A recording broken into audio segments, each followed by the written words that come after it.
আসসালামু আলাইকুম। আমার নাম হচ্ছে মোহাম্মদ আশিকুর রহমান আফফান, 24-25 সেশনের একজন শিক্ষার্থী। আমার এখানে দুইটি প্রশ্ন আছে। প্রথম প্রশ্নটা হচ্ছে আবিদ ভাইয়ের কাছে এবং পরেরটা প্রত্যেক ভিপি ক্যান্ডিডেটের কাছে। আবিদ ভাইয়ের কাছে আমার যে প্রশ্নটা সেটা হচ্ছে, আপনি ফর্ম উত্তোলনের দিন বলেছিলেন যে আমাদের প্যানেল চূড়ান্ত করবেন তারেক রহমান। ভবিষ্যতে যদি এরকম কোনো প্রেক্ষাপট আসে যেখানে আপনাদের দলের একটা এজেন্ডা এবং তার বিপরীতে শিক্ষার্থীদের অবস্থান, আপনি তখন কোন কোন পক্ষকে সমর্থন করবেন? এবং আরেকটি প্রশ্ন হচ্ছে সকল ভিপি ক্যান্ডিডেটের প্রতি, ঢাকা বিশ্ববিদ্যালয় প্রতি বছর হিউজ পরিমাণ বাজেট আসে। ঢাকা বিশ্ববিদ্যালয় প্রতিষ্ঠার 104 বছর অতিক্রম করলেও এখন পর্যন্ত যে একটি কৃত্রিম আবাসন সংকট তৈরি করে রাখা হয়েছে, আপনারা নির্বাচিত হলে এই আবাসন সংকটের সমাধান করবেন নাকি বিগত সময়ের মতো ছাত্রদেরকে জোরপূর্বক রাজনীতিতে আকৃষ্ট করবেন? প্রশ্ন নিতে পারছি না, আমরা সরাসরি উত্তরে যাই একদম সংক্ষেপে।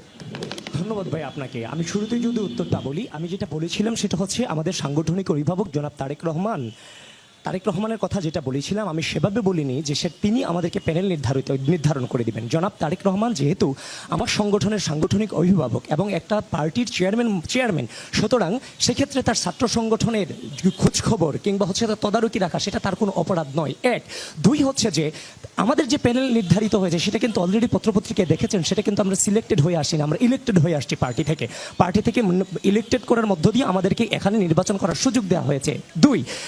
তিন হচ্ছে যে আপনি যেটা বলেছেন আমরা পার্টির সিদ্ধান্তে থাকবো নাকি শিক্ষার্থীদের সিদ্ধান্ত। দেখেন, ডাকসু হচ্ছে যে সাধারণ শিক্ষার্থীদের প্ল্যাটফর্ম, ঢাকা বিশ্ববিদ্যালয়ের প্ল্যাটফর্ম।